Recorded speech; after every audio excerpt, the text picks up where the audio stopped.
नमस्कार साथियों, स्वागत है आप सभी का आपकी अपनी पाठशाला पर। मैं हूं अंकित अवस्थी। सेशन बड़ा महत्वपूर्ण है। जैसा कि आप लिखा देख रहे हैं कि क्या हम लोग फिर से अंग्रेजों की चाल का शिकार होने जा रहे हैं। ऐसा मैं क्यों कह रहा हूं? क्योंकि भारत और ब्रिटेन ने, वही अंग्रेजों वाला ब्रिटेन जो है, वही ब्रिटेन भारत के साथ में मुक्त व्यापार समझौता कर लिया है। मुक्त व्यापार समझौता तब हुआ जब भारत के प्रधानमंत्री ब्रिटेन की यात्रा पर, यूनाइटेड किंगडम की यात्रा पर फिलहाल गए हुए हैं। सवाल इससे भी बड़ा यह है कि भारत को ब्रिटेन का जो अनुभव है वो गुलामी का रहा है, उपनिवेश का रहा है। आपको याद होगा कि भारत ने 200 से अधिक साल तक सीधा सीधा ब्रिटिश कॉलोनी के रूप में अपना इतिहास देखा है। आज के सेशन में हम चर्चा करेंगे कि जिस ब्रिटेन ने भारत को अपना गुलाम बना के रखा था, जिसके चलते हम लंबे समय तक दुनिया के देशों के साथ व्यापार करना ही नहीं चाहे, आज उसी ब्रिटेन के साथ फिर से हम व्यापार करने की बात कर रहे हैं, और वैसा जो कि मुक्त व्यापार समझौता होगा, अर्थात दोनों देश किसी पर भी कोई भी टैक्सेशन नहीं लगाएंगे। यह कहकर भारत के कच्चे माल पर क्या ब्रिटेन फिर से अपनी नजरें गड़ा रहा है? भारत के जो सेक्टर्स, चाहे फार्मा सेक्टर हो या टेक्सटाइल, उस पर उसकी नजर है, या फिर भारत के जो हाईली पेड क्राउड है, जिनके लिए अपने आप में महंगी गाड़ियां खरीदना एक फैशन है, उनको अपने लिए बाजार के रूप में देख रहा है। आफ्टर ऑल क्या है, क्या हम इनके साथ ट्रेड डील करके फिर से गुलामी की तरफ तो नहीं जा रहे हैं? आज के सेशन में भारत के साथ हुई ब्रिटेन की यही ट्रेड वार्ता आज के सेशन का मुख्य मुद्दा और इतिहास के झरोके से इसे समझने का संपूर्ण प्रयास। तो आइए साथियों, आज के सेशन की शुरुआत करते हैं। लेकिन इससे पहले आपको एक जरूरी जानकारी साझा करना चाहेंगे, और जरूरी जानकारी यह है कि आप में से अगर कोई भी साथी राजस्थान से है और राजस्थान की खबरों में रुचि रखता है, तो हमारा एक चैनल अंकित इंस्पायर्स राजस्थान के नाम से बनाया गया है, जिसका लिंक कमेंट बॉक्स में पिन है। आप उसे जाकर सब्सक्राइब कर लीजिए। इसके अलावा हमारे ऑफर्स अपनी पाठशाला एप्लीकेशन पर मानसून ऑफर के तहत चल रहे हैं। हमारे कोर्सेज और हमारे नोट्स के ऊपर आप उसका लाभ लें। साथियों, जब भारत के इतिहास की बात होती है तो कहा जाता है कि भारत एक सोने की चिड़िया हुआ करता था। सोने की चिड़िया से मतलब था कि हमारे पास में धन धान्य पर्याप्त मात्रा में था। हिमालय से निकली हुई गंगा यमुना, जिनके जिनके मैदानी क्षेत्रों में बसा हुआ भारत, जिसके मैदान से उत्पन्न हुई कृषि खेती, उसको कंज्यूम करने वाले समस्त भारतीय, व्यापार में निपुण, हमारे कपड़ा, हमारा कपास, तमाम वो चीजें, हमारे मसाले जो दुनिया को दूर से आकर्षित किया करते थे। ऐसे में भारत को सोने की चिड़िया से एक गरीब राष्ट्र बनाने में जिसने महत्वपूर्ण भूमिका निभाई थी, वो उस देश का नाम ब्रिटेन था। भारत मुगल काल से निकल करके ब्रिटिश कॉलोनी में जब गया, तो उस दौर का जो मतलब वो जो दौर था, वो समस्त भारतीयों को आज भी एक बुरे सपने जैसा लगता है। आपको याद होगा कि ब्रिटिशर्स ने भारत पर राज करने के लिए नहीं, शुरुआत में व्यापार करने के लिए एक कंपनी बनाई थी, जिसका नाम ब्रिटिश ईस्ट इंडिया कंपनी हुआ करता था।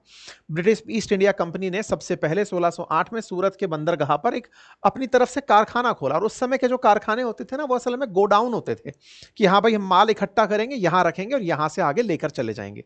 7 साल बाद अंग्रेजों की तरफ से सर थॉमस रो आते हैं, यहां पर परमिशन मांगते हैं। मसूलीपट्टनम, सूरत, इन सभी जगहों पर धीरे धीरे ये अपने गोडाउन खोलने लगते हैं। कहलाते वो कारखाने हैं, लेकिन भारत से रेशम, नीला कपड़ा, नील रंग, कपास, चाय, अफीम, इन सबको यहां से लेकर जाना और अपने वहां से बना करके इन्हें फिनिश्ड गुड्स में बदलकर लेकर आना। जैसे रेशम ले गए, कपास ले गए, उनको कपड़ों में बदलकर भारत में लेकर के आना।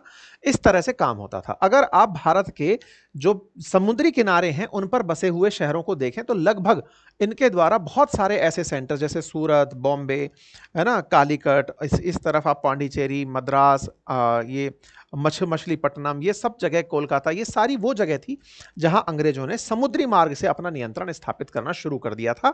यहां पर प्रिंसिपल इंपोर्ट जो इंग्लैंड के लिए हुआ करता था, उसमें 57% चाय, 30% कपड़ा, इसी तरह से जो और मसाले हैं वो यहां से जाया करते थे। ठीक है साहब। अब धीरे धीरे इन्होंने हमारे देश में व्यापार के नाम पर एंट्री की और कच्चा माल यहां से ब्रिटेन ले जाकर और वहां से फिनिश गुड्स जब बेचना शुरू किया, तो धीरे धीरे इन्होंने उस पैसे से यहां के लोगों पर कंट्रोल करना शुरू किया। धीरे धीरे अपनी तरफ से, एक तरीके से कहिए तो, जमींदारी प्रथा को इन्होंने अपनी तरफ से फैलाना शुरू किया। लोगों का शोषण होना शुरू हुआ, जमीनों पर कब्जा होना शुरू हुआ, कच्चे माल को कौड़ियों के दाम पर खरीदना शुरू हुआ और बने हुए माल को यहां के बाजार में बेचना शुरू हुआ। ओवरऑल कच्चा माल ले जाकर, फिनिश गुड्स बेच करके इन्होंने हमारे देश की संपत्ति को यहां से ले जाने का प्रयास किया, जिसको हमने ड्रेन ऑफ वेल्थ के नाम से भी सुना है। यह सारा काम ब्रिटिशर्स ने बखूबी किया। यह कारण निकल के आया जब भारत आजाद हुआ उसके बाद कि हमने तय किया आगे से हम किसी भी देश के साथ व्यापार नहीं करेंगे। भारत इतना डरा हुआ था आफ्टर इंडिपेंडेंस कि हमने व्यापार से ही किनारा कर लिया था। शुरुआत में हमने क्लोज इकोनॉमी बनने की सोची, जस्ट लाइक नॉर्थ कोरिया, कि हम अपना अपना कर लेंगे साहब, हमें किसी की जरूरत नहीं है, पहले हम खुद से तो ग्रो करें, हम अपने लिए पहले जो भुखमरी के हालात पैदा हो रखे हैं पहले उसके लिए हम अपनी खेती तो करें, हम अपने कारखाने लगाकर अपने लोगों के लिए तो कपड़ा बनाएं, हम अपने लोगों के लिए तो दूध उत्पादन करें, हम अपने मिनरल्स का तो उपयोग करें, हम खुद के लिए पहले सेल्फ सफिशिएंट तो हो जाएं, फिर हम किसी के साथ व्यापार करेंगे। तो हमने शुरुआती स्थिति में किसी से भी व्यापार करना प्रेफर नहीं किया। लेकिन बिना व्यापार के आप पैसा नहीं मंगा सकते, दूसरे देशों से आपके देश में सोर्स ऑफ इनकम नहीं आएगा, व्यापार करना आपकी समय के साथ मजबूरी बन जाता है। हमने क्लोज इकोनॉमी बनने का फैसला इन लोगों के साथ हमारे जो बुरे अनुभव थे उनकी वजह से लिया, लेकिन समय के साथ हमें बदलना पड़ा। 1991 तक आते आते हमने पूरी तरह से अपनी अर्थव्यवस्था को खोलने का निर्णय लिया, जिसे आप लिबरलाइजेशन, प्राइवेटाइजेशन, ग्लोबलाइजेशन कहते हैं, जिसका अर्थ है कि दुनिया में अगर देश भारत है तो वो सबके साथ मिलकर के आगे बढ़ेगा। इस तरह से हमने अपने आप को ग्लोबलाइज कंट्री बना दिया और हमने अब 1991 के बाद से लेकर अब तक दुनिया भर के देशों के साथ व्यापार करना शुरू कर दिया। उसी व्यापार में बाधाएं आना शुरू हुई धीरे धीरे कि आप व्यापार तो कर रहे हो, लेकिन दूसरे देश का माल आपके देश में जब बिकने आए तो आपसे सस्ता माल अगर वो बेच गया तो आपका माल कौन खरीदेगा। ऐसे ही आपका माल दूसरे देश में बिकने जा रहा है, उसने आपके माल को बिकने से पहले ही इतना टैक्स लगा दिया कि वो वहां की जनता को महंगा मिलेगा, तो आपका माल वहां कैसे जाएगा। यानी कि व्यापार में एक तरह की टैक्सेशन के माध्यम से चीज पकड़ में आई कि दो देश व्यापार में अगर साथ हो भी जाएं तो बड़ी दिक्कत यह रहती है कि क्या वो देश दूसरे देश का सामान अपने देश में बिकने देना चाहता भी है या नहीं। अगर नहीं चाहता तो वो उस देश के ऊपर टैरिफ लगा देता है। टैरिफ से मतलब एक तरह से एंट्री बैरियर, टोल लग गया कि अगर आपका ये माल आ रहा है 100 रुपए का माल है तो देश में 200 रुपए का बिकना चाहिए, तो 100 रुपए आपने ऐड कर दिए, उसमें टैक्स लगा दिया कि ले बेटा हमको टैक्स दो 100 रुपए, तब जाके जाना। तो 100 रुपए का माल, 100 रुपए का टैक्स, 200 रुपए की लैंडिंग हुई और आपके देश में भले ही वो 250 में बनकर के तैयार हो रहा हो तो आपका माल बिकने लगेगा, उसका माल नहीं बिकेगा। टैरिफ जंग चलना शुरू हुई। दुनिया भर के देश एक दूसरे के साथ व्यापार का नाम तो करते थे लेकिन एक दूसरे से वसूली के नाम पर टैरिफ लगाते थे। बस इसी टैरिफ से राहत मिलते हुए आज हम लोग आगे बढ़ रहे हैं और फ्री ट्रेड एग्रीमेंट की तरफ जा रहे हैं, अर्थात अब दोनों देश एक दूसरे पर टैरिफ नहीं लगाएंगे। तो क्या निकल कर आया, भारत का माल जो ब्रिटेन बिकने जाएगा उसमें 99% सामान जो भारत की तरफ से ब्रिटेन जा रहा है उस पर ब्रिटेन 0% टैक्स लगाएगा। यानी कि यहां से माल गया, जैसे बस जाने की लागत काउंट की जाएगी, ऐड की जाएगी और वहां जाकर ब्रिटेन में उस तरह से माल बिक जाएगा। पहले क्या टैक्स लगता था? बिल्कुल लगता था, अब वो टैक्स 0 कर दिया है। ऐसे ही ब्रिटेन से जो भारत आने वाला लगभग 99% जो माल है उस पर 3% के आसपास का टैरिफ है, आगे चलकर देखेंगे वो लगेगा, लेकिन हाँ वो भी 0 के बिल्कुल नजदीक ही है और ब्रिटेन से भारत के अंदर माल बिकने लगेगा। ये ब्रिटेन के लिए एक बहुत बड़ी बात है। कैसे बड़ी बात है मैं आपको अभी के लिए ब्रीफ में बता देता हूं, फिर आगे डिटेल में बताएंगे। बड़ी बात इसलिए है कि ब्रिटेन ने यूरोपियन यूनियन से निकलकर अगर अब तक कोई सबसे बड़ी डील क्रैक की है तो वो यही वाली डील है। यूरोपियन यूनियन से निकलने के बाद में ब्रिटेन की, आप कहेंगे थोड़े दिन पहले इसने यूएस के साथ भी की थी, यूएस के साथ पार्शियल डील हुई थी, प्रॉपर डील नहीं हुई थी। भारत के साथ प्रॉपर डील हुई है, ठीक है। कॉम्प्रिहेंसिव इकोनॉमिक पार्टनरशिप हुई है हमारे साथ, सीटा के नाम से इसे जाना जाएगा, ठीक है साहब। आपको याद होगा 2 दिन पहले मैंने एक सेशन किया था जिसमें भारत के प्रधानमंत्री की यात्रा यूके के लिए और मालदीव्स के लिए होगी, ये मैंने बताया था। उसी यात्रा के तहत भारत के प्रधानमंत्री 23 तारीख के दिन लीविंग फॉर यूके लिख करके रवाना होते हैं। 24 तारीख के दिन आप यहां पर लंदन में पहुंचते हैं। आपकी तस्वीरें यहां के प्रधानमंत्री कीर स्टारमर के साथ दिखाई देती हैं, तस्वीरें आपके सामने हैं। कीर स्टारमर भी अपनी तरफ से इसे साझा करते हुए बताते हैं। दोनों एक दूसरे के साथ में अपने अपनी तरीके से कि भाई हम 3 साल से इसका प्रयास कर रहे थे। ब्रिटेन ने मतलब ब्रेग्जिट के बाद से जिस चीज पर सबसे ज्यादा जोर दिया था ना, वो था कि भारत के साथ कैसे ना कैसे करके डील हो जाए। आप सोचिए ऋषि सुनक जो कि कंजर्वेटिव पार्टी से थे, वो इस पूरे प्रयास में लगे रहे। उनसे पहले बोरिस जॉनसन प्रयास में लगे रहे, लेकिन ये डील हो नहीं पाई क्योंकि भारत हर एक मसले पर डील करना चाहता था। जैसे हमने एग्रीकल्चरल गुड्स के लिए ब्रिटेन का बाजार, मतलब ब्रिटिशर्स का माल भारत में बिकने का बाजार नहीं खोला है, भारत का बाजार उनके लिए नहीं खोल दिया कि पता चले उनका डेयरी का प्रोडक्ट आ रहा है या फिर उनका कृषि उत्पाद आ रहे, नहीं, क्योंकि हम किसानों के मामले पर इस चीज को सेव करने में कामयाब हुए। तो ये सारा की सारा प्रयास ना भारत 3 साल से नेगोशिएशंस में कर रहा था। भारत के प्रधानमंत्री ने पीयूष गोयल जी की प्रेजेंस में ये सारी की सारी चीजें साझा करी। भारत और ब्रिटेन के बीच में अब जो ये समझौता है ये मायने इसलिए रखता है क्योंकि ब्रिटेन यूरोपियन यूनियन से जब बाहर निकला था तो ब्रेग्जिट कहलाई थी, और ब्रेग्जिट के लीडर के रूप में निकल कर आए थे बोरिस जॉनसन, जो लगातार भारत के साथ फ्री ट्रेड एग्रीमेंट के प्रयास में थे। ये 2022 का आप न्यूज देख रहे हैं। उसके बाद आए ऋषि सुनक, जिन्होंने कहा कि मैं भी ट्राई करूंगा। फिर आए कीर स्टारमर लेबर पार्टी से, और इन्होंने कहा कि भाई जो भी हो जाए मैं बस इसको करके रहूंगा। हुआ भी यही। सबसे पहले कंजर्वेटिव्स ने इसकी शुरुआत की, बाद में जाकर के कीर स्टारमर के काल में अब ये पूरा हो रहा है।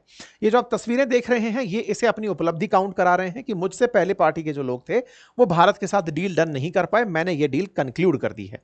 कीर स्टारमर और मोदी जी ने दोनों ने अपनी अपनी तरफ से बातें बताई, डील की विशेषताओं को काउंट कराया गया। भारत ने ब्रिटेन का धन्यवाद दिया कि आपने पहलगाम टेरर अटैक पर अपनी टिप्पणी करी, इससे देश दुनिया को आतंक के खिलाफ की चीजों के बारे में पता चलता है। ठीक है साहब। फ्री ट्रेड एग्रीमेंट का मतलब क्या है? दोनों देश एक पर अब कोई टैरिफ नहीं लगाएंगे, ये तो फ्री ट्रेड शब्द का मतलब है। अब सवाल ये तो जान ले कि दोनों देश कितना ट्रेड करते हैं। तो जो जानकारी हमें इंटरनेट से प्राप्त हुई उसके तहत भारत और यूरोप के बीच ब्रिटेन के बीच 2024-25 में $23.1 बिलियन का व्यापार था।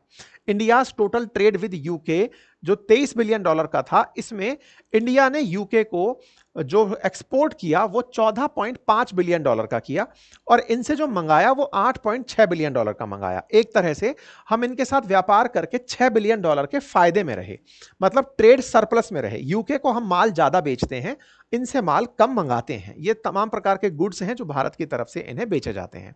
इस डील के बाद दोनों देशों का प्रयास है कि ये एग्रीमेंट $112 बिलियन तक पहुंचे। आज जहां हम 23-24 बिलियन के आसपास पहुंचे हुए हैं, ये 2030 तक बढ़े। फ्री ट्रेड एग्रीमेंट की वजह से एक्सपोर्ट भी इंक्रीज हो, इंपोर्ट भी इंक्रीज हो, और दोनों देशों के बीच $100 बिलियन से ऊपर का ट्रेड हो। ये हमने अपना लक्ष्य रखा है कि जब भाई टैक्स हटा ही दिए हैं तो इसका फायदा तो होना चाहिए। सवाल ये है ऐसे में हमें क्या सस्ता मिलने वाला है? तो कहा जा रहा है विस्की, दारू जो है वो, और दूसरा जो रेंज रोवर जैसी जो गाड़ियां हैं वो ब्रिटेन से हमें सस्ते मिलेंगी। वहीं भारत से लेदर हुआ, मराइन प्रोडक्ट्स हुए, टेक्सटाइल हुए, toy, sports goods, James and jewellery, ये भारत से ब्रिटेन अब जाकर के बिक पाएंगी। तो भारत ने 99% सामान पर ब्रिटेन में 0 टैरिफ पर एंट्री प्राप्त कर ली है। वहीं ब्रिटेन को 99% सामान अब 3% टैरिफ के साथ भारत के अंदर बेचना होगा, और ये दोनों देश $120 बिलियन तक व्यापार को बढ़ाना चाहते हैं। यूके भारत को विस्की और जिन जैसी चीजों को 150% टैरिफ से घटाकर 75% टैरिफ पर बेचेगा, जिससे 5,000 वाली बोतल ₹3500 तक में मिलने की उम्मीद जताई जा रही है विस्की के मामले में। ऐसे ही जो विस्की, जो ब्रिटिश विस्की है उसके बारे में बात कर रहे हैं। ऐसे ही ऑटोमोटिव और एरोस्पेस के अंदर बात की जाए तो ऑटोमोटिव टैरिफ को 100% से 10% किया जा रहा है, जिसके चलते कहा जा रहा है कि जो गाड़ियां वहां से बनकर भारत में आती हैं, जैसे कि रेंज रोवर, जगुआर जैसी जो गाड़ियां हैं, वो गाड़ियों पर टैरिफ घटने से उनकी कीमतों के अंदर भी कमी देखने को मिल सकती है। 20 से 30% उनकी कीमतों में कमी देखने को मिल सकती है। भारत की तरफ से जो टेक्सटाइल है उस पर 9% का टैरिफ कम हुआ, फुटवियर पर 7 से 8% का टैरिफ कट हुआ, मरीन और जो केमिकल प्रोडक्ट्स हैं उन पर भी टैरिफ कम हुआ है। कुल मिलाकर के भारत को विस्की, जिन और लग्जरी कारें सस्ती मिलेंगी। वहीं दूसरी तरफ अगर हम बात करें, खाद्य और पेय पदार्थ सस्ते मिलेंगे, कॉस्मेटिक और मेडिकल डिवाइसेस, फैशन और कपड़े के सामान जो है वो सस्ते मिलेंगे। वहीं भारत की तरफ से टेक्सटाइल सेक्टर जो है, जिसमें कपड़ा बनता है, वो यहां से बाहर आसानी से बिकने जा पाएगा।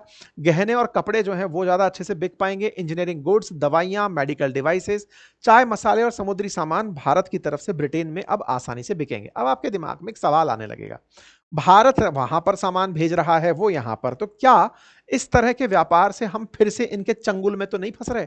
इनके साथ मुक्त व्यापार करके पिछले दिनों वाली बात तो नहीं आ जाएगी? ये एक बड़ा सवाल बनता है। क्यों? क्योंकि ये हमारे लिए कह रहे हैं कि आपके इतने माल पर हम टैरिफ नहीं लगाएंगे। अब देखने वाली बात है कि ये लगभग बहुत सारे सामानों पर अब टैरिफ हटा ही दे रहे हैं। Process food, vegetable oil, transport oil, हमारा माल इनके देश में जो बिकने जा रहा है वो लगभग कच्चा माल जैसा सामान दिखाई देता है। खाना हो गया, है ना, लेदर फुटवियर हो गए, इलेक्ट्रॉनिक मशीनरी, मतलब कंज्यूमेबल आइटम्स जो हैं वो ज्यादा दिखाई दे रहे हैं। ऐसे में भारत की अर्थव्यवस्था में निर्यात को तो बढ़ावा मिलेगा, और निर्यात जिन चीजों का है उसमें टेक्सटाइल, लेदर ऐसी चीजें हैं, तो इससे क्या लेबर इंटेंसिव काम बढ़ेगा, यानी कि रोजगार बढ़ेगा। रोजगार के नाम पर एमएसएमई सेक्टर के अंदर ग्रोथ के चांसेस दिखेंगे और कई जगह इन्वेस्टमेंट भी आएगा। लेकिन इन सभी से जो मैंने आपसे शुरुआत में कहा, जो चिंता बनती आती है वो ये है कि भारत इकोनॉमी को बड़ा करने के लिए जिस तरह की डील्स कर रहा है, उस डील्स का कहीं हमें नुकसान तो नहीं हो जाएगा। नुकसान से मतलब हम पुराने दिनों में तो नहीं चले जाएंगे। ऐसा हम क्यों कह रहे हैं? ऐसा हम इसलिए कह रहे हैं कि साहब ब्रिटेन के साथ हमारी पुरानी यादें बहुत खराब हैं। शुरुआत में तो यह आकर बहुत ही हम्बल होकर के हमसे परमिशन मांगे थे, बाद में दिक्कत कर दिए। ऐसा नहीं होगा। इसके पीछे का कारण क्या है वो जान लीजिए। देखिए, ब्रिटिशर्स जब इंडिया आए थे तब भारत के साथ 3-4 देश ही थे जो व्यापार करने के इच्छुक थे। मतलब उसमें ब्रिटिशर्स थे, फ्रांसीसी थे, डच, पुर्तगालीज, ये सब लोग थे। लेकिन आज भारत लगभग 190 देशों के साथ व्यापार करता है। अगर हम एक्सपोर्ट की बात करें ना, तो हम 7500 से ज्यादा आइटम खुद बेचते हैं दुनिया के 190 देशों को। और बात हो इंपोर्ट की, तो 140 देशों से 6000 से अधिक सामान हम मंगाते हैं। तो एक्सपोर्ट और इंपोर्ट की अगर हम बात करें, तो हम 190 देशों को एक्सपोर्ट कर रहे हैं, 140 देशों से हम सामान मंगाते हैं। तो ऐसे में ना, भारत के लिए यह चिंता करना कि ब्रिटेन से व्यापार करने का हमें कोई नुकसान हो जाएगा, तो ये मतलब बहुत ही गलत थॉट हो सकती है आज के लिए। दूसरा, भारत का ब्रिटेन से व्यापार इतना है नहीं। 23 बिलियन डॉलर के आसपास का व्यापार दिखाई दिया फैक्ट्स में। भारत का जो टोटल एक्सपोर्ट है ना, वो 778 बिलियन डॉलर का है, और जो इंपोर्ट है वो 700 बिलियन डॉलर के आसपास है। हम लोग 1.5 ट्रिलियन डॉलर से ऊपर का व्यापार करते हैं। इनसे 20-30 बिलियन डॉलर के आसपास का व्यापार है, उसमें भी हम ही पैसा कमा रहे हैं। तो ऐसे में फिलहाल ब्रिटेन वो ब्रिटेन नहीं है जिसे आप ऐसा देखते थे कि हाँ, ब्रिटिशर्स ने भारत पर राज किया था। अब वो हमसे भी छोटी अर्थव्यवस्था है। ठीक है, पहले उन्होंने कच्चे माल के साधनों पर कंट्रोल किया था, अब कच्चे माल हमारे ही हैं। ना केवल कच्चे माल हमारे हैं, बल्कि अब हम फिनिश्ड गुड्स भी, पहले कपास से कपड़ा वहां बन के आता था, बिकता यहां था, अब हम कपड़ा बना के उनके बाजार में बेचने जाते हैं। यह भारत का नया स्वरूप है। उम्मीद है आपको यह बात समझ में आए। सब इससे भी इंपॉर्टेंट बात, भारत केवल ब्रिटेन से मुक्त व्यापार समझौता नहीं रखता, एक लिस्ट है पूरी, जिसमें श्रीलंका, भूटान, कोरिया, दक्षिण Korea, Japan, Thailand, Singapore, Malaysia, Australia, Mauritius, UAE, UK, इन सब के साथ हम एफटीए रखते हैं। आसियान भी इसके अंदर शामिल है। ऐसे में इनके अकेले के साथ अगर ये रहा होता तो भी चिंता का विषय बनता। दुनिया में बहुत से देशों के साथ हम आगे भी ऐसे व्यापार करने चाहते हैं। ठीक है, तो कुल मिलाकर भारत की ऐतिहासिक इस डील से व्यापार की संभावनाएं बढ़ेंगी, व्यापार से देश को फायदा होगा, और इस फायदे से देश की अर्थव्यवस्था 5 ट्रिलियन डॉलर का जो मतलब अंक सोच रही है, वहां तक जल्दी ही पहुंच पाएगी। बाकी आपको क्या लगता है, अपनी राय कमेंट बॉक्स में जरूर दीजिए। फिलहाल के लिए इतना ही। जानकारी पसंद आई हो तो साथियों के साथ इसे जरूर साझा करिएगा। ठीक है, बाकी हमारा चैनल अंकित इंस्पायर्स राजस्थान, उसका लिंक हमने कमेंट बॉक्स में दिया हुआ है। राजस्थान की खबरों के विश्लेषण के लिए आप उसे सुन सकते हैं। Thank you so much.